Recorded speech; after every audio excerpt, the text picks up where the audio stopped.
Fala, meus queridos, estamos começando mais um episódio aqui do Agro é Bio Podcast e hoje tem um cara que eu conheci e já virei fã. Hoje estamos aqui com o consultor moderno. E aí, meu querido, tudo Isso bem? aí. Boa tarde, tudo ótimo. Obrigado, Thiago.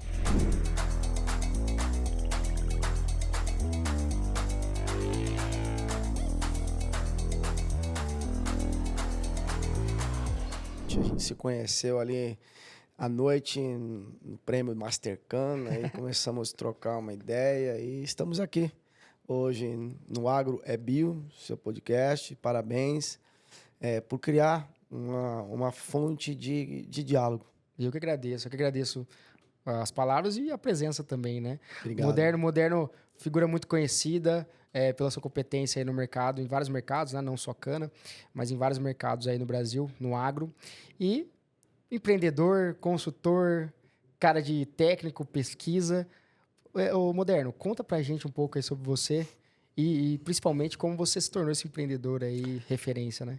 Ô, Thiago, é muito bacana saber a história das pessoas, porque ninguém chega a lugar nenhum, né? Até um simples coletor de lixo urbano, ele tem uma história. E por que ele chegou nessa profissão, tudo tem uma história. E eu venho de um pai empresário, um pai empreendedor, sou neto de português e italiano.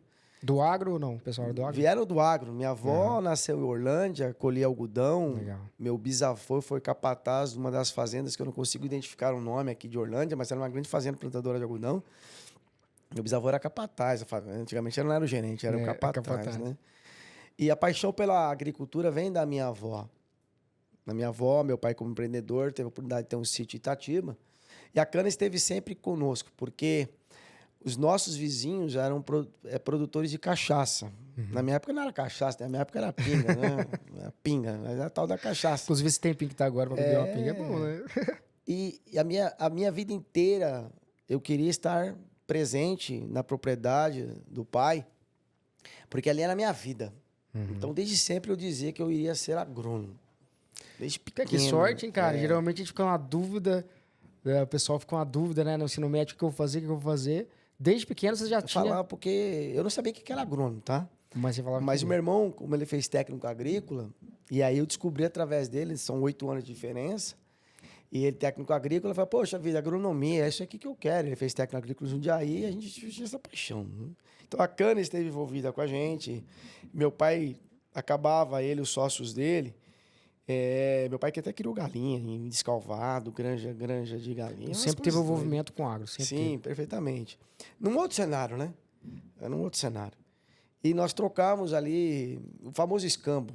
O famoso escambo dava a cana para eles pegavam cachaça, meu pai era industrial, então eles trocavam a cana do sítio com cachaça para levar para os clientes. Meu pai tinha uma empresa de esquadrias. E engraçado que meu pai quis levar os 4 filhos dele para dentro da empresa. E eu fui ovelha negra. Por quê? Porque eu não queria. Eu não queria ir para a indústria. Você queria o agro. Eu queria o agro, queria sempre... Então, assim, eu tive muitos atritos com o velho, no sentido de, pô, eu quero fazer o que eu sonho, eu quero ser o agrônomo, né? Legal, cara. E meu irmão acabou fazendo agronomia em Taubaté, eu entrei junto com ele, meu irmão acabou tendo umas questões aí da vida dele, que ele retardou o estudo dele, mas ele é formado, não exerce atualmente, mexeu com topografia, mas não exerce. E eu não fui estudar em Taubaté, e fiquei um ano continuando trabalhando em São Paulo, eu sou paulistano, mas criado em Itatiba, na região de Uva ali. Vou estar lá amanhã, cara. E o engraçado é que eu cheguei em Jabuticabal, e eu queria Exalc. Por que você queria Exalc? Porque eu queria Exalc porque eu queria ficar perto de São Paulo, queria ficar perto do sítio, queria ficar perto de Itatiba, né? E o destino me levou a Santa Maria, Viçosa e Jabuticabal. Essas 3 universidades, né? E eu tive que escolher por Jabuticabal, por estar no estado de São Paulo. Viçosa achei muito longe, ruim de chegar.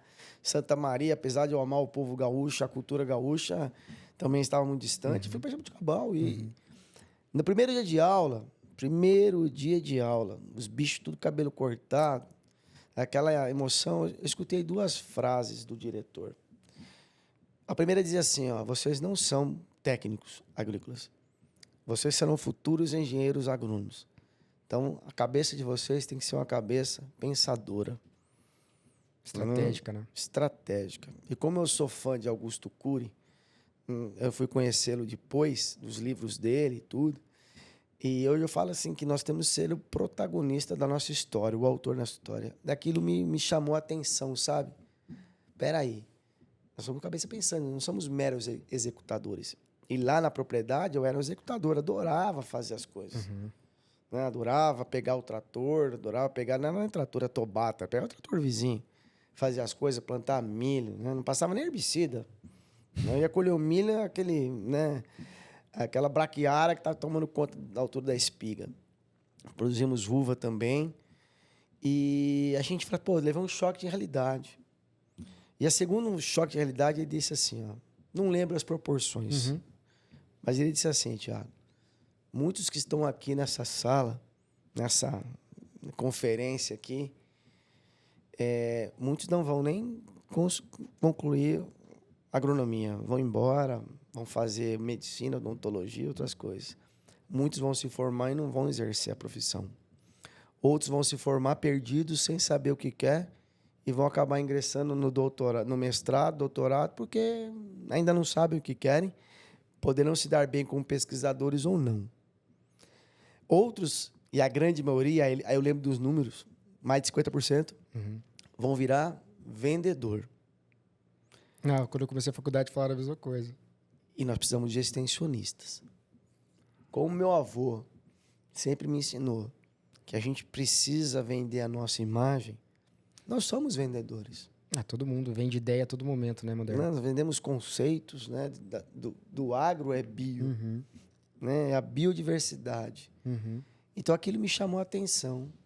E a vida inteira, mesmo quando eu trabalhei em São Paulo, olhando o meu pai dizia assim, empreender não é para qualquer um. Empreender é para aqueles que têm coragem. E aquilo ficou na minha mente, eu sempre dizendo no meu coração que um dia eu seria um empreendedor. Que o tempo da maturação chegaria. Enfim. E as peças do quebra-cabeça vão se encaixando. E eu falo que existe um pai, ele é espiritual, o papai do céu, como dizem, né? Que ele nos ama tanto que ele nos dirige a vida quando nós permitimos que ele seja o capitão do nosso navio. E ele coloca pessoas, eu chamo que são anjos da nossa vida, que em determinado momento eles servem para contribuir com o propósito da sua profissão ou da sua vida. Chama Carlos Alberto Tomaso, Ribeirão Preto, famoso Fradinho. Espero que esse podcast chegue para ele lá. Legal. Eu era bicho da República Purgatório, e ele chegou um dia, né, eu todo careca lá, tal, e falou, Pardal! Não é meu apelido, Pardal, depois vocês olham pro meu nariz e vão descobrir porque é Pardal, né? A cabeça pequena com o bico comprido, Pardal. Então vocês descobriram meu apelido. Pardal, vem aqui. Aí ele chegou com um catálogo de bicos da Spring Systems, Tijet. Eu tenho esse catálogo até hoje. Ele me deu, ele pegou 2 na aula, me deu por quê? Porque eu estava ingressando, eu queria bolsa. Eu era um cara sem grana. Meu pai tinha falido quando eu fui para faculdade, né? Ele estava quebrado. Tinha que se virar. Tinha que me virar. Então eu fui atrás de bolsa para cá e ele me apresentou o professor Arlindo Leal Boissa Júnior, de entomologia, da Unesp de Jaboticabal. E ele, sabe, a gente criou, sabe aquela coisa sabe quando a empatia existe e a energia se casa? O famoso santo bate. Santo bate. E aí começou toda a história da tecnologia de aplicação na minha vida. Isso logo no início da faculdade? Primeiro ano, antes da libertação dos bichos. Cara, mas olha que engraçado. Eu acredito muito nisso que falou, né, cara? A gente tem um propósito, todo mundo tem um propósito. A gente tem que se autoconhecer para descobrir esse propósito, né? Mas olha que engraçado. Você, desde nem sabia que era agronomia, já queria fazer agronomia. Primeiro ano de faculdade, putz, já sei o que eu quero fazer. Cara, isso tem um propósito gigantesco e, assim... Eu acho que você não tá nem... Você já contribuiu muita coisa, mas eu tô vendo que você não fez nem metade que você pode fazer ainda, cara. Você tem que isso, é muito engraçado. A gente fica... Eu falo porque isso que você falou, de uma parte que forma e fica perdida, é muito realidade. E hoje, eu acho, né? Imagino que seja pior ainda. Porque quase 70, 80% da sala fala assim, cara, não sei o que eu vou fazer. Vou fazer um estágio para ver aqui se eu gosto. Exato. E isso é preocupante. Muito. Então, quando você chega determinado que você quer, mas assim... eu sempre, como eu estive envolvido com a viticultura dentro da propriedade, né, Petrolina estava se despontando como um grande polo. Uhum. Então, o que aconteceu nesse intervalo? Eu fui do departamento de entomologia. E existe o professor Tomomassa Matu. O professor Tomomassa Matu, que é o pai da tecnologia de aplicação. E eu fui pedir estágio para ele. Uhum. E as portas foram fechadas porque ele não pegava mais estagiário da graduação. Então, eu continuei na entomologia. Então, eu ajudei o Marcelão, lá de Irapuã, Rinópolis, Marcelão de Rinópolis. O trabalho eu comecei a desenvolver com milho, ficou para ele. Eu tinha que fazer um trabalho, junto na entomologia. Só que eu ia assessorar o professor Tomás, pedir algumas informações para ele, cara. E eu descubro que meu trabalho, se eu pegasse hoje com todo o know-how que eu tenho, eu o refaria. Uhum. Eu refaria porque tudo que eu conheço de tecnologia, ali eu apliquei o mínimo necessário. E é engraçado que ao longo desse tempo, no último semestre, para eu sair para estágio, na época, para você poder sair para estágio, você tinha que concluir o trabalho de graduação. E meu trabalho estava pronto. Meu trabalho foi considerado uma tese de doutorado. O TCC? TCC. Foi considerado uma tese de doutorado. Foram 3 anos de pesquisa com feijão. Controle químico associado a óleos vegetais. Para 3 pragas do feijoeiro. Tripes, mosca branca e a cigarrinha. E a gente não sabe, a gente conduz o trabalho. E aí surgiu na aula Tomomassa Matu a opção de fazer o estágio. Eu já queria. É engraçado. Aí eu me matriculei para fazer estágio na BASF, na Rodia, na IACK. Fazer entrevista. Chegamos lá, não tinha aquelas cooperativas hoje que você contrata e dá carro, não. Sério, os assistentes. Vocês têm que ter carro. Hã? Tem que ter o quê? Vocês têm que ter carro. Não tinha um pardal para dar água? E eu falei para ele, serve uma RD 135Z? É o que eu tenho. Né? Não. Então, eu fui carta fora do baralho. Aí a Embrapa abriu um projeto no ano anterior para ficar lá em Petrolina. E eu me inscrevi e passei. E, ao mesmo tempo, eu fiz a entrevista na empresa da qual eu, o Rodrigo, que nos acompanha aqui, nesta sala, ele está ali, vocês não estão vendo, mas ele está ali. Eu trabalhei 18 anos nesta empresa. E como eu comecei, aí eu vou contar a história. Uhum. Na aula Tomomassa, estava tudo certo, parei para Petrolina. Mas a gente não pode apostar uma carta só no jogo, né? Então, eu segurei a carta de Petrolina e fui tentar a carta na Spray Systems, né? Spray Systems, Tijet, eu lembrei daquele catálogo, né? E fiz a disciplina que era optativa porque o catálogo me chamou a atenção. Uhum. Tratamento fitossanitário chamava. Uhum. Hoje existe a disciplina, tecnologia de aplicação, ela não existia. Enfim, resumo da história, Thiago. Fiz a entrevista. Fiz entrevista lá com o tal do Pio, da qual eu sou muito grato por toda a oportunidade que ele nos deu, né? Tanto a mim quanto o Rodrigo. Mas engraçado, que eu fiquei entre os selecionados, mas não fui escolhido. Por quê? Descobriu por quê depois? Porque o professor Marcelo, atual professor da Unesp de Jabuticabal, ele fazia trabalhos com matologia com o professor Joaquim na sala do lado Tomomassa. E aí eu sou muito franco.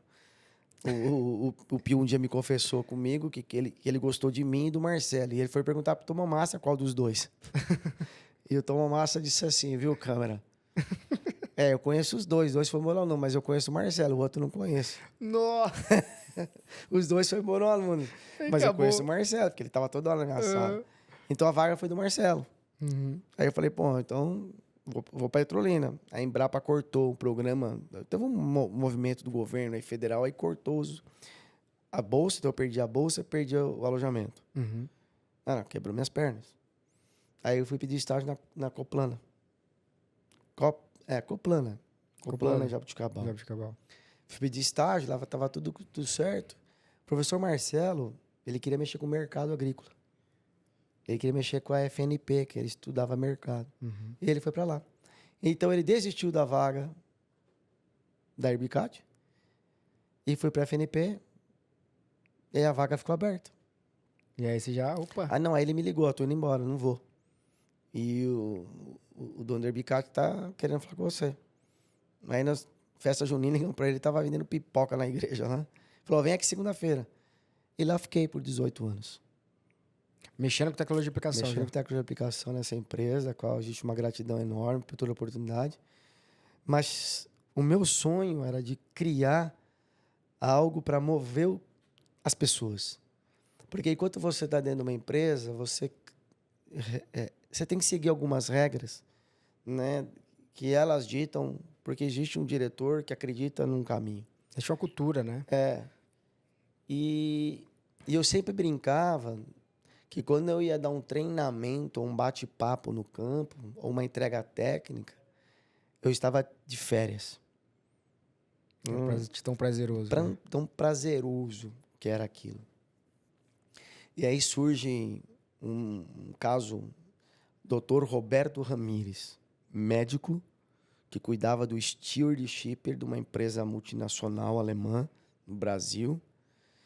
E a gente tinha um programa com a Herbicat junto com esta empresa em frutas. E num trabalho de melão, que eles ficaram sabendo do trabalho nosso, né, lá no melão, essa gestora do programa levou-o.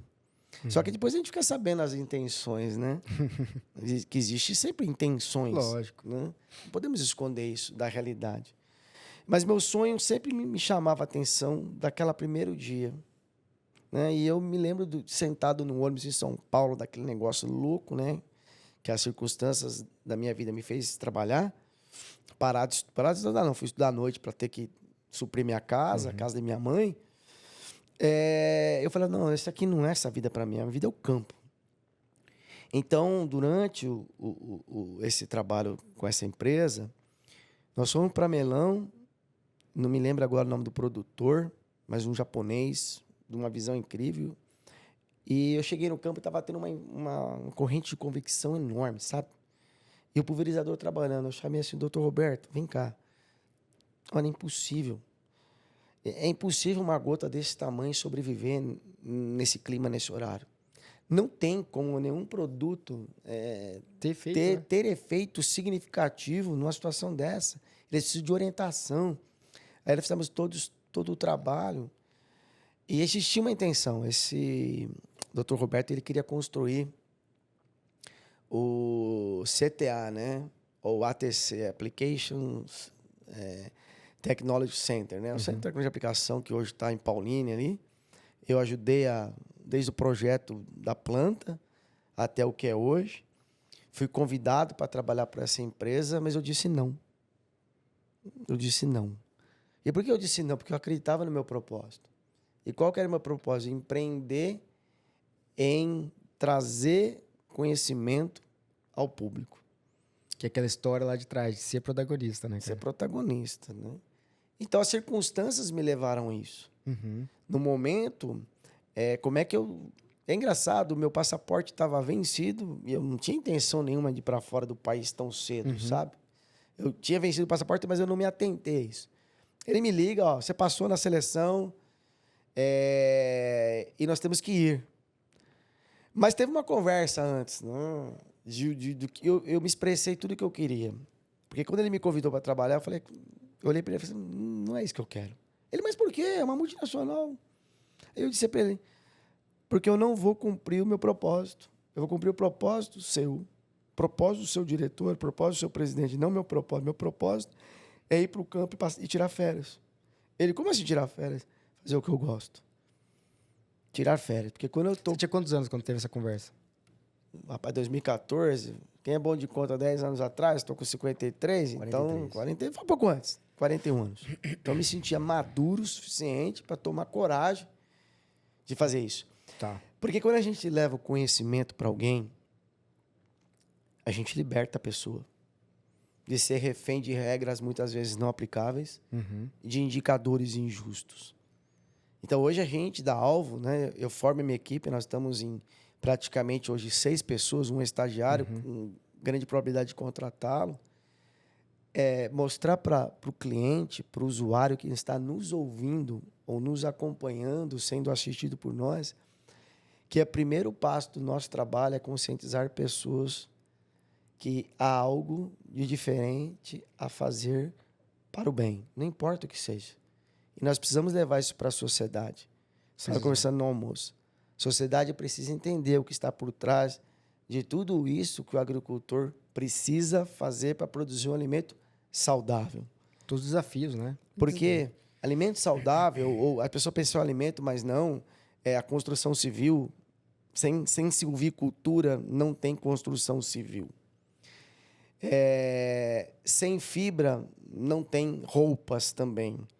Sem pecuária não existe couro, e etc. Até coisa mais básica, por exemplo. Pessoal, é uma incoerência enorme, né? O pessoal reclama. Muitas pessoas que não são do agro, é comum escutar, né? Nossa, o pessoal usa muito agrotóxicos na fruta, usam preparadores para a fruta ficar bonita, tal. Legal, falam muito isso. Mas se tiver um desvio na aparência da fruta que não vai impactar no sabor, não vai impactar na perfeição daquela fruta, vamos falar assim, o pessoal não compra. Inclusive, comprador desse mercado, ele tem, né? Ele fala para o produtor, vou te comprar X% a menos, porque nesse lote as frutas estão com aparência assim. É só aparência, está saudável para comer. E é uma exigência da sociedade que não está no agro. Muitas pessoas que do agro é como você vê também. Nossa, pega essa fruta aí, sinal aí que ela deve estar mais doce. Ela tá vendo aí, a praga dá uma tacadinha nela. Ou tem lagarto na alface. Quer dizer que não jogou inseticida faz muito tempo, não foi agora não, então vamos comer. Então, essas incoerências as pessoas fazem, e não é por maldade, a gente sabe, é por desinformação. Exato. E o pior disso não é ser desinformado, o pior disso é não querer ser informado. Esse é o desafio. Assim, quando a informação está à sua disposição, mas você não está disposto a ouvir, você é um escravo. E aí você cria paradigmas que eles precisam ser reconstruídos. E é um desafio social.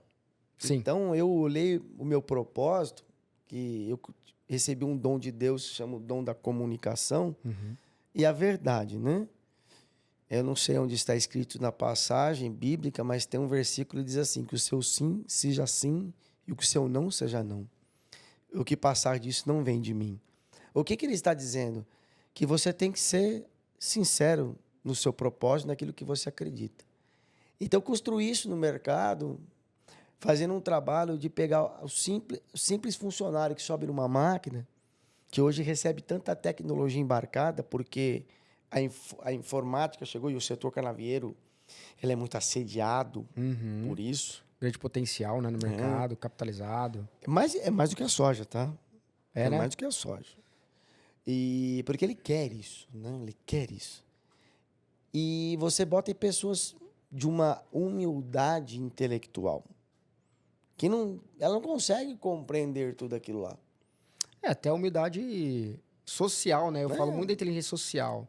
Né? A gente bate muito, eu sou pai, você também, a gente bate muito que, cara, o filho tem que ser inteligente, tem que tirar boas notas, mas que tem uma inteligência social, ela muitas vezes, a gente vê no nosso mercado, em vários, né? Ela é muitas vezes mais importante para o sucesso daquele indivíduo profissionalmente falando, né?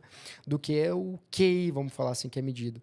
E quando a pessoa geralmente não tem uma inteligência social desenvolvida ou segurança, você vê que ela é mais acanhada até para aprender, o que dificulta ela evoluir a inteligência intelectual dela, né? O intelectual em si. E isso me faz lembrar da história, da última conversa com o Dr. Roberto Ramírez, que ele disse assim, mas por que você está rejeitando, né? Eu falei, não estou rejeitando. Eu acredito no meu propósito, eu acredito nesse projeto. E ele disse o seguinte, eu aceito 1 não seu, 2 não. E aí, como a gente tinha uma outra conversa, né? Que eu apresentei o projeto de vida que eu sonhava. Que era algo que vinha da minha infância, que meu pai foi um espelho, né, como empreendedor também, e ele falou, não, tudo bem. Aí, lógico, essa empresa me ofereceu um contrato de exclusividade por 2 anos. E aí, tem aquele velho ditado, né, o cavalo passa arriado poucas vezes na sua frente. gente fala uma vez só. O meu passou algumas vezes, né? E todas as vezes que ele passou, eu fui montando. Bom demais, Foi passando, eu fui montando. Esse aqui é um cavalo que está passando na minha frente, eu estou montando. Né? Porque existe uma divulgação do seu trabalho, né? Da minha imagem, né? Da imagem da empresa. Então, a gente tem que aproveitar as oportunidades. Com certeza. E ele falou assim, eu te dou um contrato 2 anos. Eu aceito isso não, porque eu estava sem passaporte. Porque quando ele me ligou, você tem que ir para a Alemanha, embarcar para a Alemanha. Daqui uma semana, como é que eu deixo uma empresa de 18 anos para embarcar daqui uma semana e fico 6 meses na Alemanha? Como é que eu preparo minha família com filho pequeno, 6 meses para ficar num país diferente, com a família desestruturada que eu digo assim, não estava preparado. Não, sem planejamento. Eu disse, não. E ele falou, eu aceito um não. E esse primeiro não me abriu a porta para um projeto, né? Um financiamento, porque... Tiago, abrir empresa nesse país aqui não é para qualquer um. Não é para qualquer um, não. Porque eu falo que você começa tendo 3 sócios. E eles não são os maiores cobradores de juro. Com o banco você negocia. Né? Com esse sócio você não negocia. Não. Se você atrasar uma guia de imposto, um dia você sabe quanto que é o juro dela. Até por esquecimento. Então, esse sócio é o governo federal, estadual e municipal. Ele não perdoa. Então, criar exatamente uma empresa num país onde o empreendedorismo ele é visto como o vilão e quem trabalha para você é visto como coitadinho, a gente sofre. Então, não é muito mais do que você ter uma empresa, é você ter pessoas boas ao teu lado e dar a oportunidade para elas para viverem os sonhos delas nas suas oportunidades. E para isso a gente tem que embutir aquele pensamento que eu acredito muito também, né? Que é o conceito de ser protagonista. Sim. Se eu não tivesse conceito de protagonista, a pessoa... Justamente, acho que por isso que tá assim, né? Acho que esse conceito de protagonista é minoria que tem ele. Minoria. Ou de adquire com um bom tempo depois, após os 30 anos. Quando tem esse conceito, aí a pessoa pensa realmente assim. Exato. E aproveita as oportunidades. Só surge oportunidade se a gente tem um conceito nesse sentido. Né? Aquela história do... começa a empurrar seu carro, deu um problema no carro, liga o pisca-alerta e fica esperando. Você vai ter uma ajuda muito baixa, o mais difícil. Agora começa a empurrar, você não para 2, 3 pessoas para começar a te ajudar. Então você tem que se ajudar para aparecer as oportunidades. Exato. O podcast é nosso, mas o Rodrigo está aqui assistindo. Sim, o Rodrigo tá... Ele é uma pessoa que eu conheci dentro da empresa que nós trabalhamos. E ele não é agrônomo, mas é tecnólogo em automação, mas participou de projetos de engenharia, de construção de máquinas agrícolas. Então, assim, vou usar ele de exemplo para que hoje ele vive o sonho dele dentro do meu sonho. Ele é um protagonista da vida dele. Tanto é que hoje, dentro de 2 grupos canavieiros muito importantes, as pessoas brincam comigo, os diretores de usina e os gerentes aqui brincam comigo. Não precisa mais você não, manda o Rodrigo.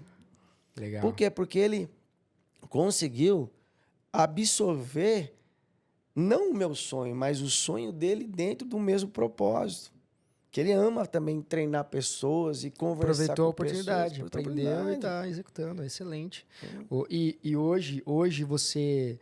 o Rodrigo nasceu em berço de ouro, Rodrigo? Com a vida encaminhada? Você nasceu com a vida encaminhada financeiramente? Eu nasci talvez em berço de abaixo da prata é o bronze, né? Eu nasci em berço de bronze, mas o bronze virou latão numa determinada época da minha vida, né? Ou seja, não teve berço de ouro. Aproveitou as oportunidades. Sim, sempre. E eu acho que isso falta, cara. Isso falta e a gente não só o agro, né? Eu vou falar do agro porque a gente vive o agro, mas vários outros mercados sentem isso na escassez de mão de obra que a gente estava conversando também esses dias. Por quê? Porque o pessoal vai pelo mais fácil, pela uma zona de conforto. E aí eu falo muito assim, ó, tudo é difícil e tudo é fácil. Cara, você ficar, não quero fazer nada, quero só me divertir. É fácil? Cara, se divertir é muito fácil. Mas não é difícil você também não conquistar nada, financeiramente falando, não viver seus sonhos, que você precisa investir. Quer paz, tem que ir pra guerra, né? É difícil também. A gente tem um processo a fim de um propósito. As pessoas não querem pagar o processo. Isso. Elas querem o propósito. Então, é fácil você chegar e dizer assim, não, eu quero isso pronto. Que é essa geração Enzo que está aí? Sim. Pronto. Tá pronto, você clica no Google Acadêmico, aparece tudo. Na minha época, eu tinha que estudar na Barça. Catar lá a Barça lá, quem tinha o luxo de ter a Barça, eu tive o luxo de ter a Barça em casa. Então eu pegava lá, não precisava ir na biblioteca pegar a Barça. Meu pai teve condição de ter a Barça em casa. Eu pegava lá e você tinha que sentar, não tinha escrivaninha. Tinha a mesinha da sala, puxava a mesinha da sala, encurvava 45 graus, baixava a cabeça e ia lá. Mergulhava, né? Mergulhava, folha de almaço, fazia um mapa. Hoje você perguntar quantos estados tem o Brasil? Quem é a capital? Quem é a capital do Ceará? É só as pessoas, o pessoal lá, quem é a capital de Fortaleza, né? É. Ela inverte o papel. O pessoal não sabe. Então a gente tem um papel muito importante social. Nós somos formados, nós temos que descer às escolas, né? Infantil. Eu sou sócio de uma empresa, a DRS. Lá tem o programa Avistar. É um programa trazer os jovens do ensino médio para dentro do setor industrial, lá é uma indústria, para a gente despertar ofícios. Lembra antigamente que seu avô falava do ofício?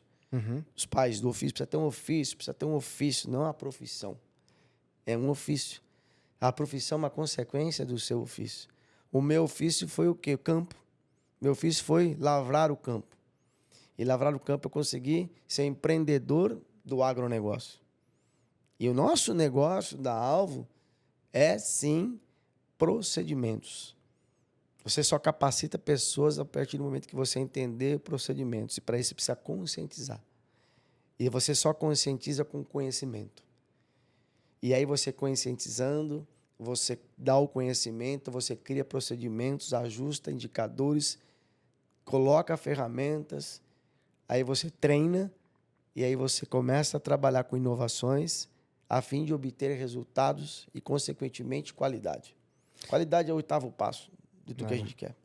Cara, e assim, você, ô Moderno, o que você vê dificuldade, por exemplo, de justamente, em resumindo tudo que você falou, né, agora, em etapas, basicamente embutir o conceito de que você já tinha, né, cara, de protagonismo, de cumprir o propósito. O que você vê de dificuldade de embutir isso nas pessoas? A dificuldade hoje é o próprio ser humano, né? Eu entendo que na vida do ser humano, poucos nascem para ser rei. Uhum. Uma certa minoria para ser conselheiro. E outros nascem para servir. E servir não é você humilhar. Não, eu acho que servir é muito nobre. É muito nobre. Jesus mesmo, né, ele ensinou a servir.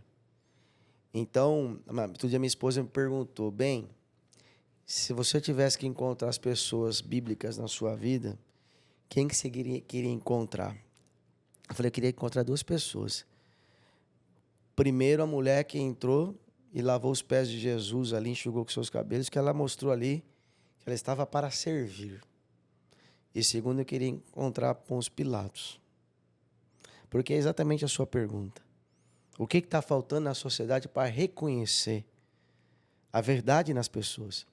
Eu falo que as pessoas estão hoje, nessas novas gerações, deixando de ser seres humanos.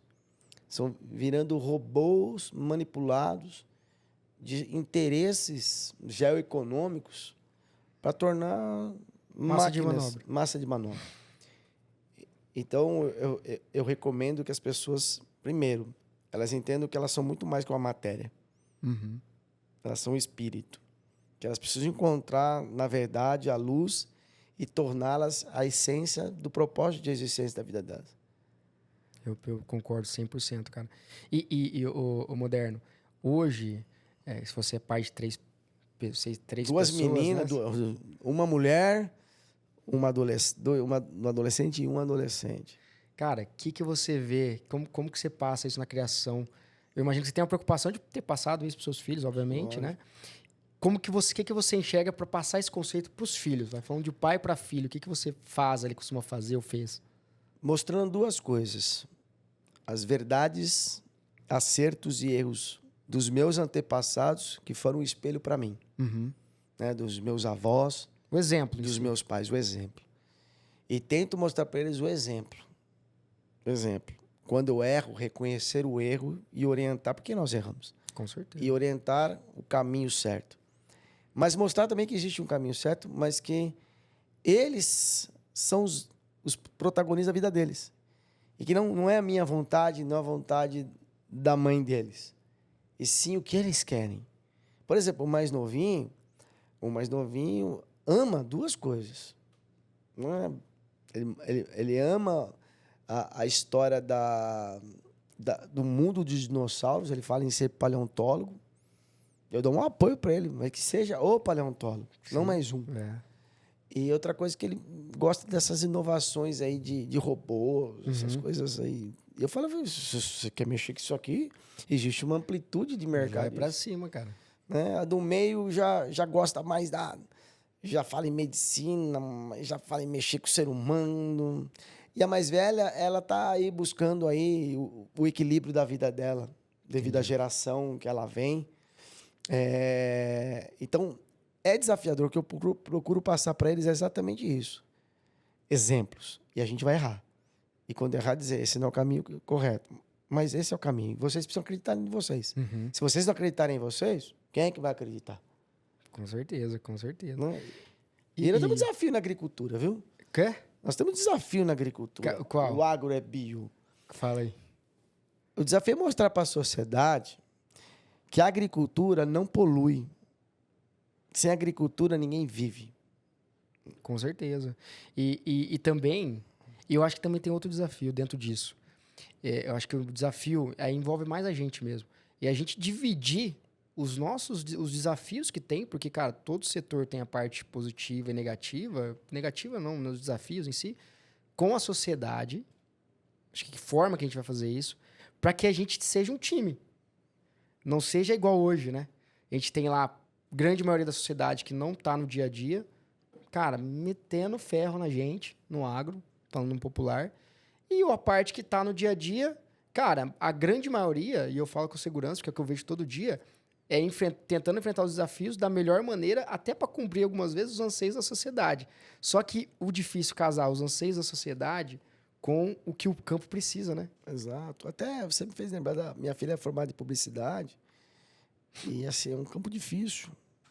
Um campo difícil, porque a publicidade, de forma geral, ela tem um tendencionismo. Um tendencionismo de prevalecer a sociedade e desmerecer o campo. E minha filha, ela fala muito bem isso, né? Que todas as agências que ela tentou estagiar ou estagiou, vem essa dificuldade, até na faculdade. E nós precisamos vender a nossa imagem. Vender a nossa imagem.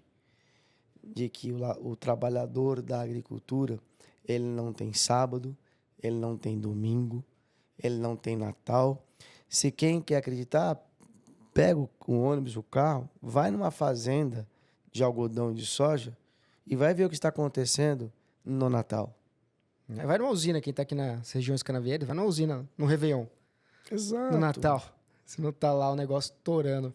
Vai no produtor de leite, você que toma o seu leitinho. Ah, mas eu tomo leite em pó. O leite em pó vem do leite. Com todo respeito. Vai lá ver quantas vezes tem que tirar o leite. Uma coisa é você ter uma fazenda toda mecânica ordenhando. Mas para ordenhar, você precisa alinhar a vaca. Você precisa distribuir comida. Você precisa de pessoas.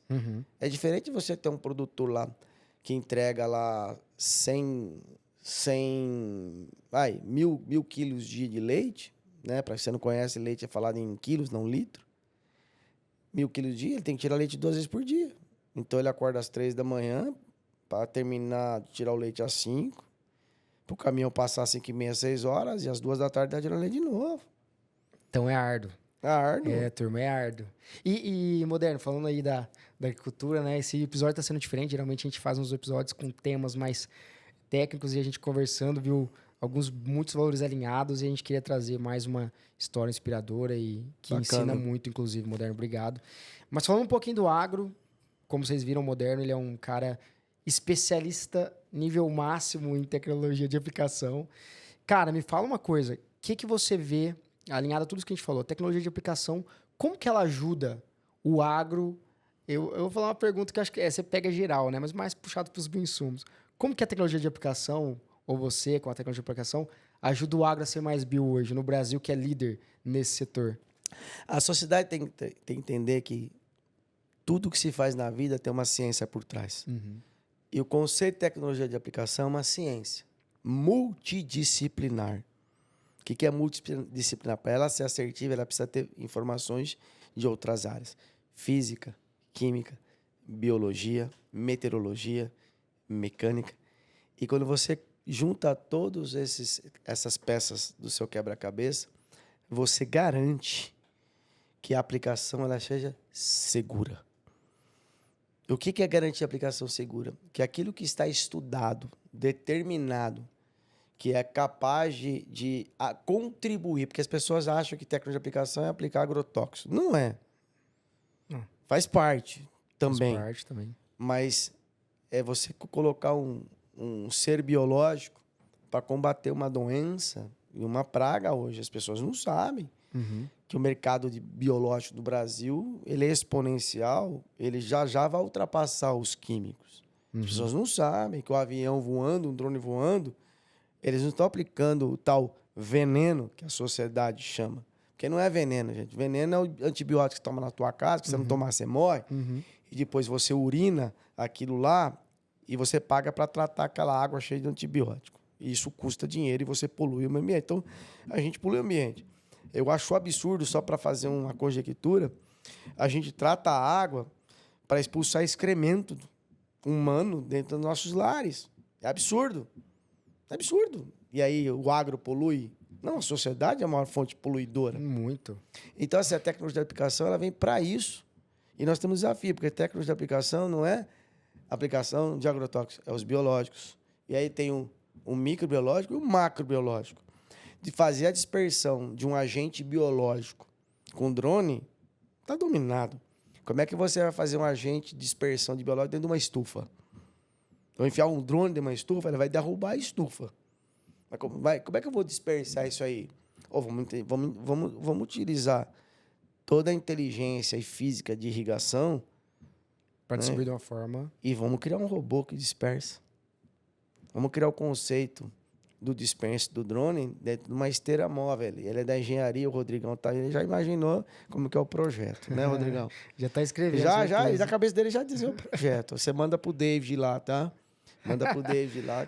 Mas, inclusive, por exemplo, até o pessoal saber, a lei hoje, agrotóxico e afins, né? Não existe, por exemplo, eu vou registrar um inseto. Ele não vai sair lá como um inseto, tá, pessoal? Então, quando você pega uma lista de agrotóxicos, então o pessoal fala muito, nossa, olha o tanto de agrotóxico. Dentro daquela lista, talvez, tem um inseto, tem fungos, tem bactérias, né? Não tem a nossa lei ela é arcaica e precisa ser revisada. Eu espero que o Ministério da Agricultura e o próprio IBAMA facilite as coisas.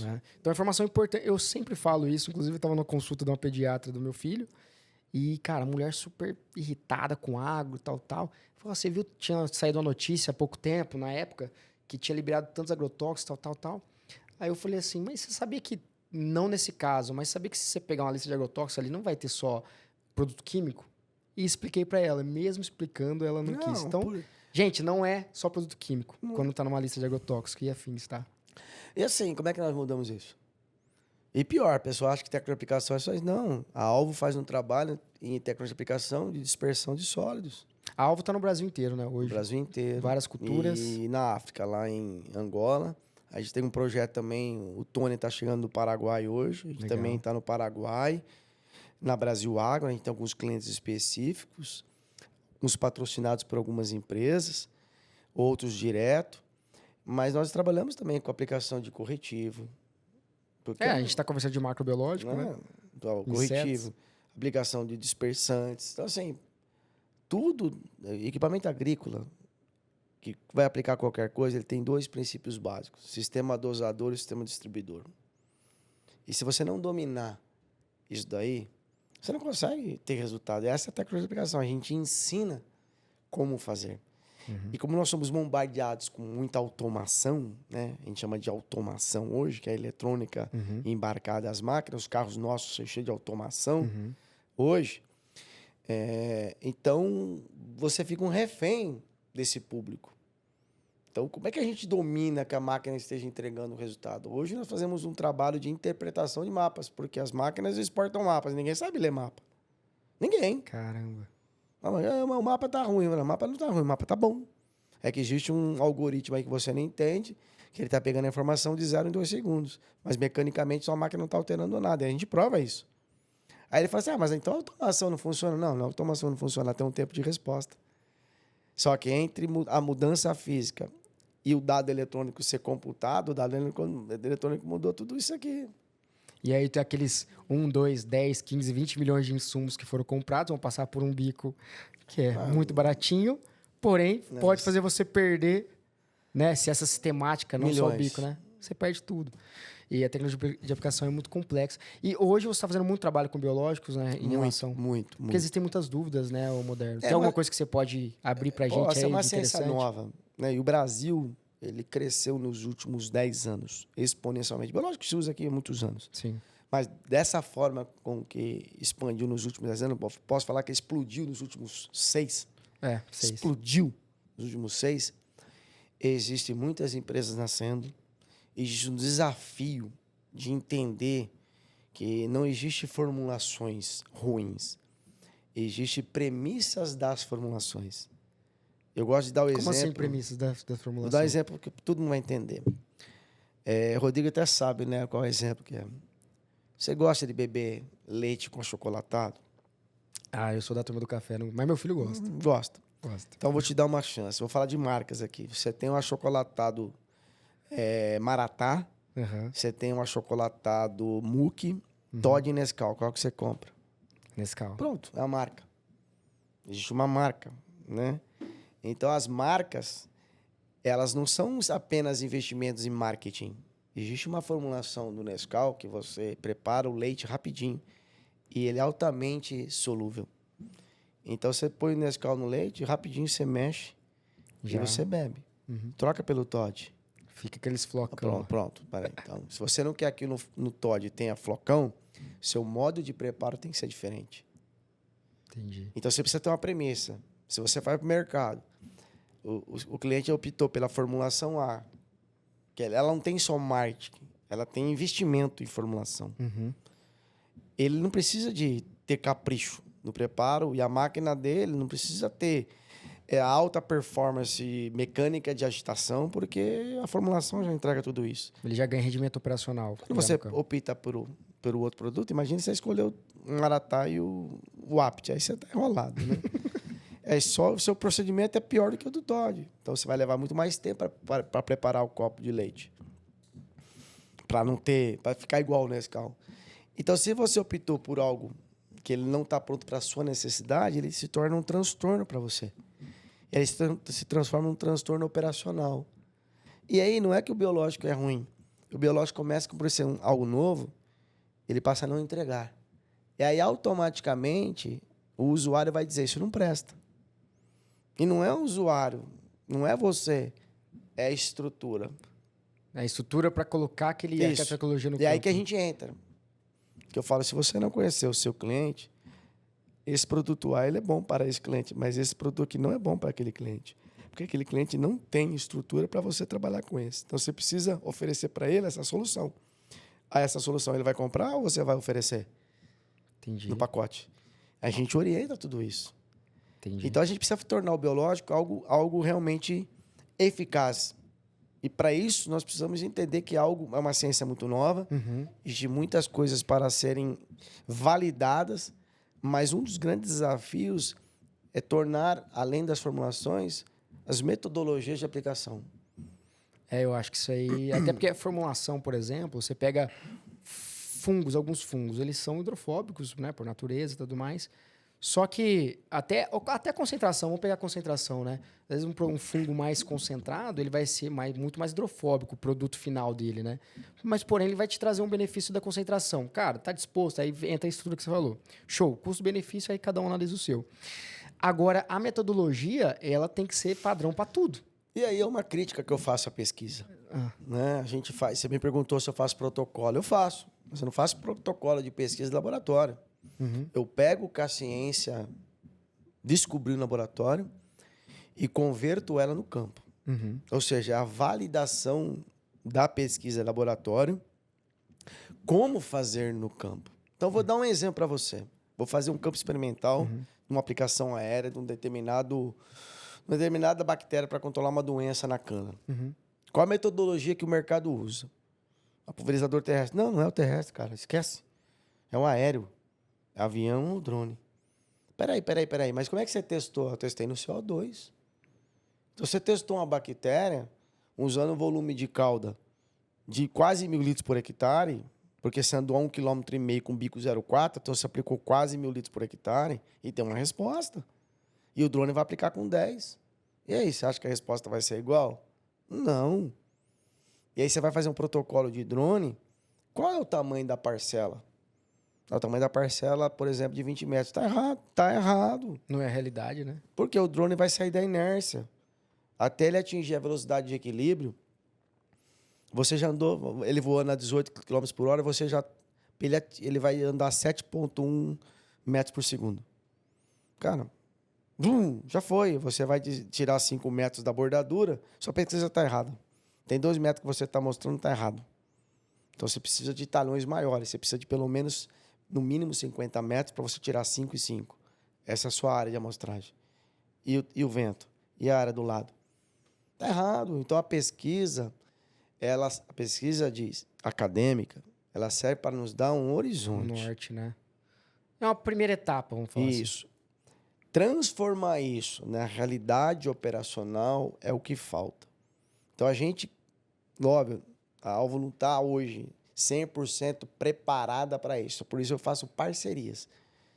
Então, por exemplo, procurei a doutora Leila hoje, nós fizemos um trabalho em 2 usinas, e hoje nós temos uma resposta para controle químico do volume de cauda. Volume de cauda no combate a esfenófilos, se ele é 100% injetado ou se é 70-30, volume de cauda. Nós fomos atrás da resposta porque nós travamos as variáveis de tecnologia de aplicação. E o trabalho está aí para quem quiser ver. Eu me procura a doutora Leila. Mostrou, o volume de cauda não interfere. De 100 a 300 litros. O volume de cauda não interfere? Não interfere, é tudo igual. No controle dos fenófilos? Não interfere. O que interfere é o produto. E o tempo e a época de aplicação. Entendi. Nos 2 trabalhos mostrou que num determinado momento se aplicou numa época seca. Quantas larvas estão vivas lá? Resposta é uma. Se aplicou na época úmida, as larvas estão vivas. E teve resultado. Então, o volume, nós já descobrimos, não interfere. Então, a gente aplicou aquilo que a gente acredita no campo, em parceria com o profissional da entomologia. Então, eu não vou fazer minha parte de entomologia, minha parte de fitopatologia, minha parte de microbiologia. Eu vou convidar a pessoa e vamos repetir a pesquisa que foi feita na academia, no campo, dentro da realidade do cliente. Isso é um mercado enorme que a gente está se estruturando para isso. É o que gera a verdadeira extensão, né? Extensão. Excelente. Moderno, acho que a gente ficaria aqui mais umas 3, 4 horas conversando. Eu queria agradecer a sua presença aqui. Pessoal, o Moderno é um cara que é referência em tecnologia de aplicação no agro brasileiro e fora do Brasil, como ele mencionou aqui. E muito bom ter ele aqui no AgroBio. Acho que a tecnologia de aplicação é uma das peças fundamentais para as tecnologias que nós queremos aplicar no campo, né? Fazer dar certo no campo, passa pela tecnologia de aplicação, por todo o seu contexto. Então, parabéns pelo trabalho de vocês. Obrigado. Moderno, Rodrigão, que está aqui com a gente, vocês não estão vendo, mas parabéns. E eu queria que você deixasse uma última mensagem aí. Bacana, eu sempre gosto disso. Uma última mensagem, você tem muito a agregar, então... a gente sabe disso. Então, deixa uma última mensagem. O que você gostaria de falar aí para o público do AgroBio, para o agro?